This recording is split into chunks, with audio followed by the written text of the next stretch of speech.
భారతదేశపు మహాగ్రంథాలు, కావ్యాల సంపూర్ణ సంకలనం. సబ్స్క్రైబ్ చేయండి. తిలక్. ధన్యుడవు మహాదేవా, నీవు ధన్యుడవు. మృత్యుంజయ, దేవాదిదేవా, మహాదేవా, నేడు మా అందరినీ అనుగ్రహించినావు ప్రభు. దేవర్షి, నేను సాక్షాత్తు తపస్విని. అందుకని నేను ప్రతి ఒక్క తపస్విని ఆదరిస్తాను. మరి నేను దేవగురు బృహస్పతిని, దైత్యగురు శుక్రాచార్యుని ఎలా అనాదరించగలను? ఏ విధంగా ఆత్మను అగ్ని దహించలేదో, వాయువు ఆర్పివేయలేదో, వర్షము తడపలేదో, అలాగే తపస్సులను అగ్ని దహించలేదు. వాయువు వర్షము కూడా ఏ ప్రభావము చూపలేవు. మీరిలా అర్థం చేసుకోండి. దేవగురు బృహస్పతి, దైత్యగురు శుక్రాచార్యుడు గొప్ప అగ్నిపరీక్షకు నిలిచారు. ఈ యశోవంతమైన అగ్నిపరీక్ష కారణంగా వీరు మునుపటి కంటే అధిక తేజోవంతులైనారు. తమ లీలలు అపారమైనవి ప్రభు. నారాయణ నారాయణ. ప్రభు, నా అవజ్ఞతకి నన్ను క్షమించండి.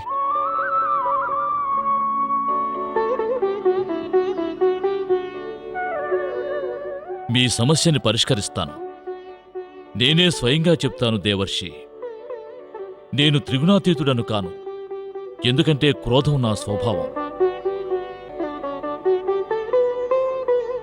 త్రిగుణాతీతుడు కేవలం క్షీరసాగర నివాసుడు శేషసాయి అయిన విష్ణు భగవానుడే. అతడు నాకు ప్రభువే. సాగరలక్ష్మి సముద్భవం అతడి కోసమే జరిగినది. అందుకని దేవగురు బృహస్పతి, దైత్యగురు శుక్రాచార్య, దేవర్షి నారద, మీ ముగ్గురు విష్ణు భగవానుని చెంతకు వెళ్ళండి. కాని మేము ఆయన్ని కూడా పరీక్షించాలా?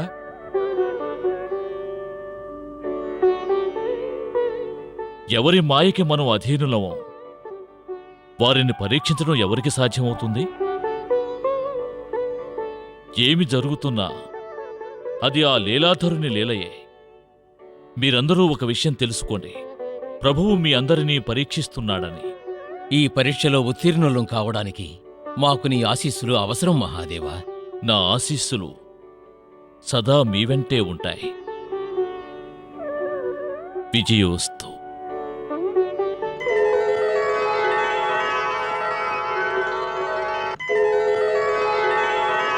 నారాయణ నారాయణ. ప్రణామం విష్ణుదేవా. గురుశ్రేష్ఠ, ఈయనకి ప్రణమిల్లకండి. శుక్రాచార్య, తమలాంటి ఋషులు మునులు కలిసి ఈయనకి గౌరవ మర్యాదలు కల్పించి ఎంతో గర్విష్ఠం చేశాయి. ఆఖరికి ఈయన తనకి తాను భగవంతుడు అనుకోవడం మొదలుపెట్టాడు. తమ కారణంగానే, తమ వంటి వారి కారణంగానే సమస్త సృష్టి ఈ విష్ణు భక్తిని మొదలుపెట్టాయి. అన్యథా ఈయన్ని కనీసం అడిగేవారు కూడా ఎవరూ లేరు. ఈ విష్ణువుకి శక్తి కూడా తమ వంటి భక్తుల యొక్క భక్తి ప్రదానం చేస్తోంది. మరి ఇతరుల భక్తిని యాచన చేసేవాణ్ణి అసురులు గాని, అసుర గురువు గాని ఎందుకు గౌరవించాలి? ఈ విష్ణువు మోసగాడు, మాయగాడు. అందుకే మనం వచ్చిన తర్వాత కూడా నిద్రపోతున్నట్లు నటిస్తూ శేషశయ్య మీద పడుకున్నాడు. ఈయనంతా వింటూనే ఉన్నాడు. నేనేమంటున్నానో ఆయనకి తెలుసు. దేవి, దైత్యగురువు శుక్రాచార్యుడు బాగా పరీక్షిస్తున్నాడు. దేవర్షి, దేవగురు, మీరితన్ని పరీక్షించాలనుకుంటున్నారా? కానీ నాకితన్ని పరీక్షించాల్సిన అవసరం ఎంత మాత్రమూ లేదు. ఎందుకంటే నేను ఇతన్ని ముందుగానే పసిగట్టినాను. కానీ తమరే ఈ మాయగాడిని ఇంకా పసిగట్టలేదు. ఇతడొక విశ్వాసఘాతకుడు, కపటి. నారాయణ నారాయణ. మహామాయావి ఇతడు. ఇతడే అసురుల్ని మోసం చేశాడు. ఇతడే వరాహ రూపాన్ని ధరించి హిరణ్యాక్షుణ్ణి మోసం చేసి వానిని వధించినాడు. ఈ కపటే నారసింహుడిగా కపట వేషాన్ని ధరించి హిరణ్యకశిపుణ్ణి వధించినాడు.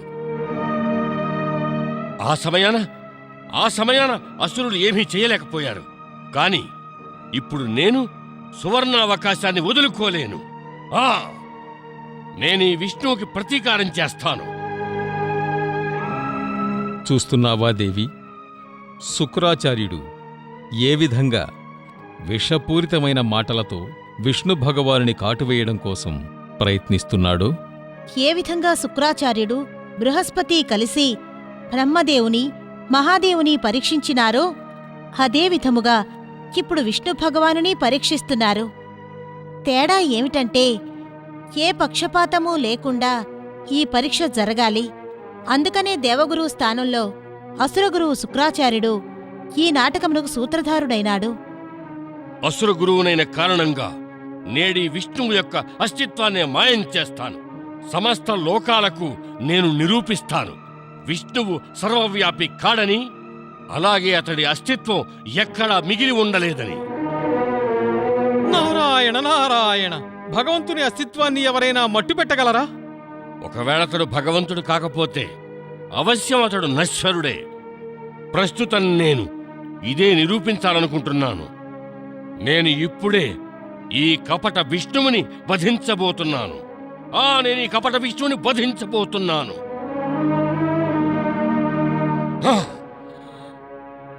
విష్ణు!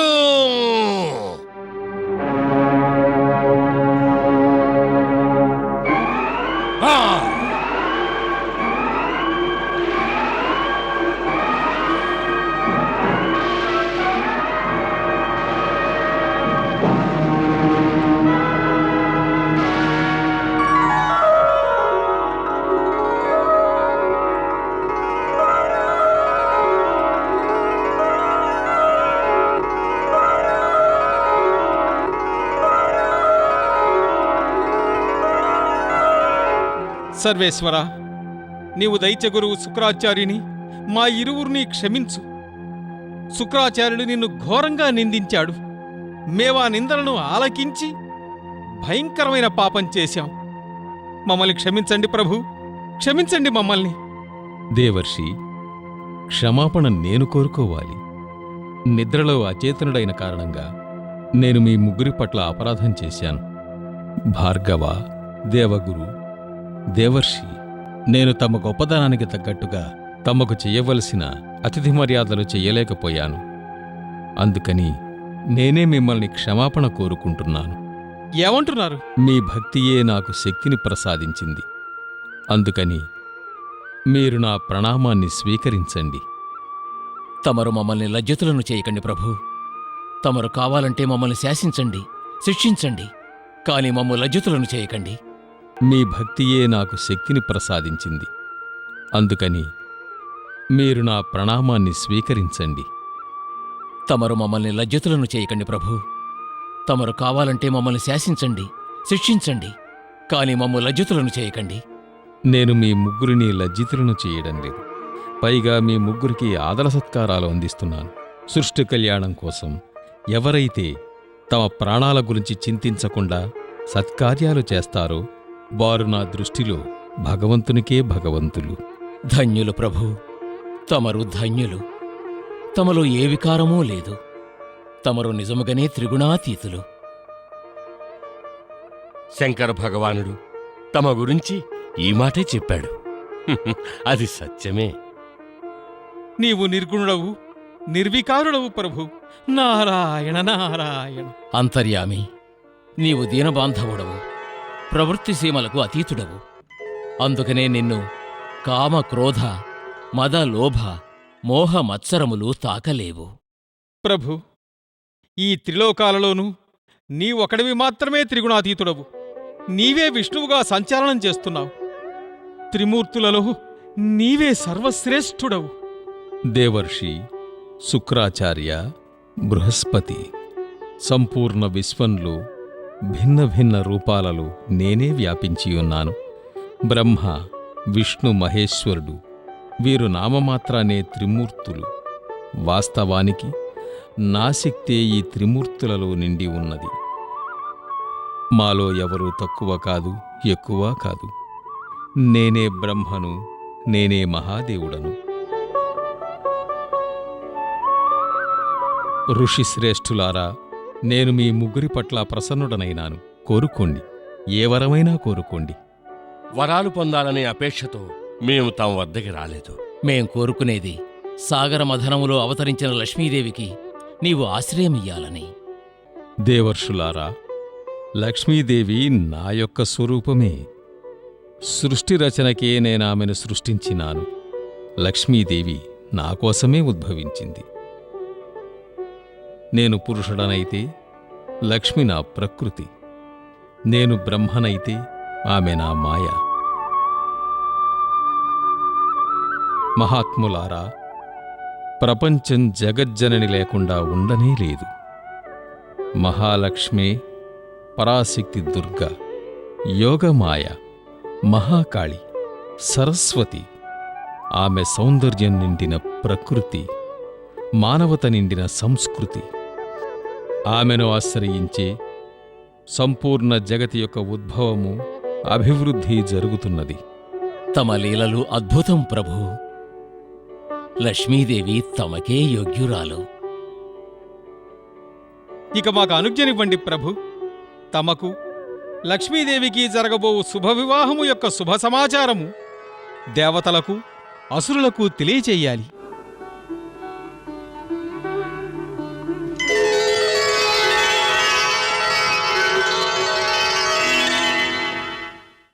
ప్రభు, బ్రహ్మా శంకరుడు నిర్మలులు, నిర్వికారులు, ప్రకృతికి అతీతముగా ఉన్నా కూడా గుణముల నుండి ఉత్పన్నమయ్యే వికారములకు ఆలవాలమవుతున్నారు. అయితే విష్ణువు సదా నిర్వికారుడై ఉంటున్నాడు. ప్రభు, ఈ 3 రూపములు తమ రూపము నుండే ఉద్భవించినవి. మహాలక్ష్మి, బ్రహ్మలోనూ శివునిలోనూ మన ఇరువురి అంశలూ ఉన్నాయి. నా నిర్వికార పురుష రూపము, నీ వికారయుక్తమైన ప్రకృతి రూపము ఉన్నాయి. కాని విష్ణువు కేవలం నా అంచెతోనే నా ప్రతిబింబంగా సాక్షాత్కరిస్తున్నాడు. అందుకని అతడు సదా త్రిగుణాతీతుడు. ప్రభు, తమ లీలలు తమకంటే ఎక్కువగా ఎవరు తెలుసుకోగలరు? ప్రణామం లక్ష్మీదేవి. నారాయణ నారాయణ. ప్రణామం లక్ష్మీదేవి.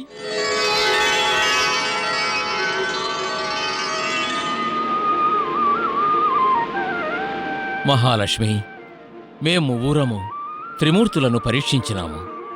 మా నిర్ణయం ప్రకారం త్రిమూర్తులలో కేవలం క్షీరసాగర నివాసి శేషసాయి అయిన విష్ణు భగవానుడే త్రిగుణాతీతులు. ఇప్పుడు నీవు విష్ణు భగవానుణ్ణి ఆశ్రయించవలసినదే. లక్ష్మీదేవి, నీవు అనుజ్ఞిస్తే మేము విష్ణు భగవానునితో నీ వివాహ విషయం మాట్లాడి ముందుకు సాగుతాం.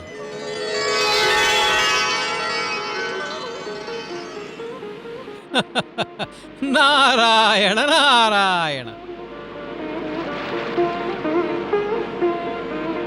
దేవగణములారా, అసురగణములారా, శంకర భగవానుడు కూడా చెప్పినాడు. పరీక్ష మూలమున ఒక విషయం నిరూపితమైనది. త్రిమూర్తులలో విష్ణు భగవానుడే త్రిగుణాతీతుడని. ఇక ఇప్పుడు లక్ష్మీదేవికి విష్ణు భగవానునితో వివాహం కూడా నిర్ణయమైపోయినది. లక్ష్మీదేవి వివాహ విషయం గురించి మాట్లాడడానికి విష్ణు భగవానుడి వద్దకు ఎవరినైనా పంపించాలి. కాని ఎవరిని పంపాలి పెళ్లి మాటలు మాట్లాడ్డానికి? లక్ష్మీదేవికి బంధువులెవరూ లేరుగా? నేను లక్ష్మీదేవి బంధువుని.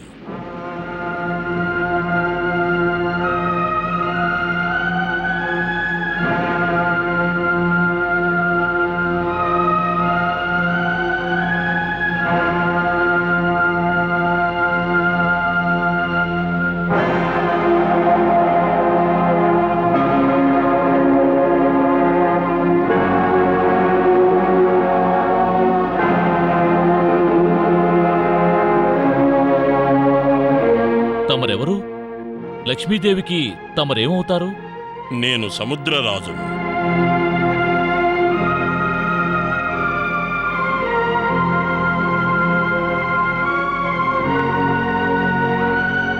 ప్రణామం సముద్రరాజా. ప్రణామం. దైత్యగురువు శుక్రాచార్యునికి, దేవగురువు బృహస్పతికి, దేవర్షి నారద సహితంగా అందరికీ నా ప్రణామములు.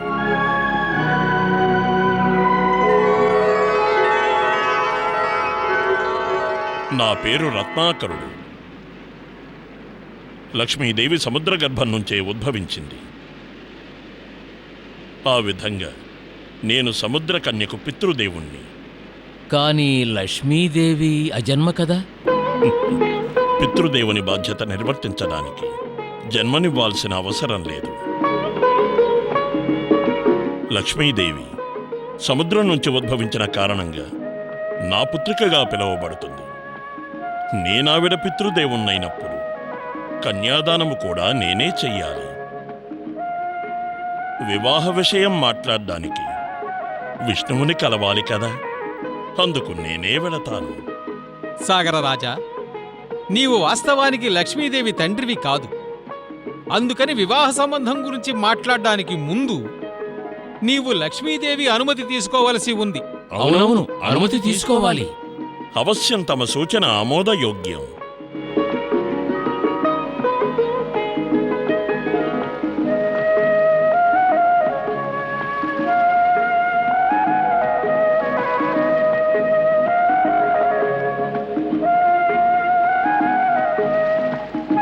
ప్రణామం పితృదేవా. ప్రణామం దేవి. తమరు నన్ను పుత్రి అన్నారు. పుత్రిక తండ్రికి ప్రణామం చేస్తుంది. తండ్రి పుత్రికకు ప్రణామం చేయకూడదు, కేవలం ఆశీర్వదించాలి.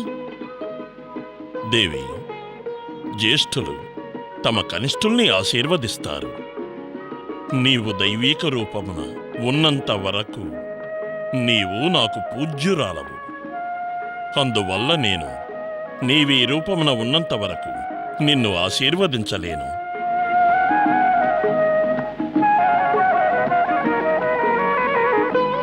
దయచేసి నీవు దైవరూపాన్ని త్యజిస్తే అప్పుడు నాకు నిన్ను ఆశీర్వదించడానికి అధికారం ప్రాప్తిస్తుంది.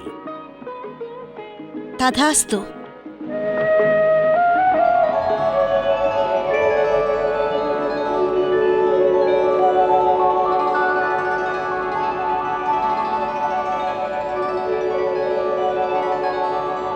నారాయణ నారాయణ.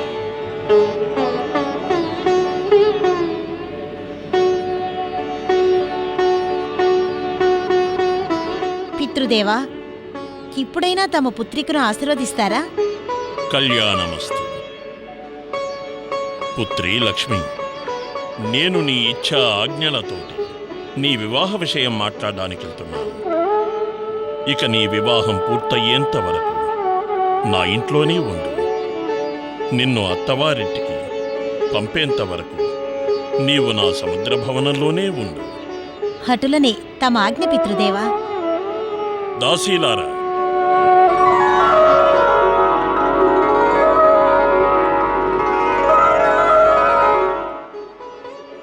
ఆజ్ఞ రాజా. నా కుమార్తె లక్ష్మిని సముద్ర భవనానికి తీసుకెళ్ళండి. ఆమెకెలాంటి అసౌకర్యమూ కలగనివ్వకండి. తమ ఆజ్ఞ రాజా.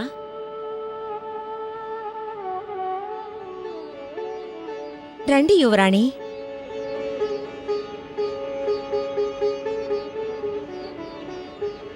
సెలవిప్పించండి పితృదేవా.